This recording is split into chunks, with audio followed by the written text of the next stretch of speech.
உடல் முழுக்க நடுங்க, குரல் கம்ம, கண்ணீரோடு காவல் நிலையம் அழைத்து வரப்பட்ட முதியவர். அந்தர்ஜாவுன்னு பாசத்தோடு அழைத்து செல்லப்பட்டவர் 29 வருடங்களாக தேடப்பட்ட கொலை குற்றவாளியா?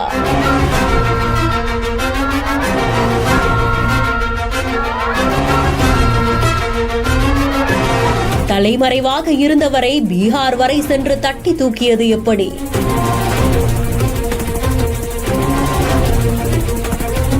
திருவொற்றியூர் தொகுதிக்குட்பட்ட சாத்தாங்காடு பகுதியில தான் 1996ஆம் ஆண்டு ஒரு மோசமான கொலை சம்பவம் நடந்ததா கூறப்படுது. அந்த பகுதியில இருக்கக்கூடிய ஒரு மில்ல கூலி தொழிலாளியா இந்த முதியவர் ஜிகேல் கிஷோர் சர்மா பணி செஞ்சிருக்காங்க.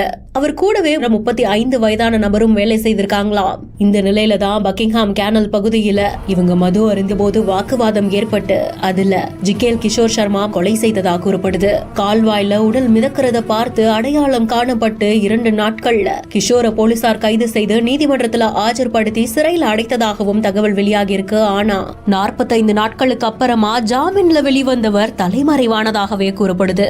சொந்த ஊர்ல அவர் பதுங்கிய தினத்திலிருந்து 2024ஆம் ஆண்டு வரைக்கும் 5 முறைக்கு மேல தனிப்படை போலீசார் குற்றவாளியை தேடியதாகவும் கடைசியா 22ஆம் தேதி உதவி ஆய்வாளர் வீராசாமி அவர்களுடைய தலைமையில காவலர் ரஞ்சித், காவலர் சித்திக் ஆகியோர் அடங்கிய 3 பேர் கொண்ட தனிப்படையினர் கிஷோர் சர்மா பதுங்கியிருந்த வீட்டில இருந்து அவர் அதிரடியா கைது செய்ததாகவும் கூறப்படுது.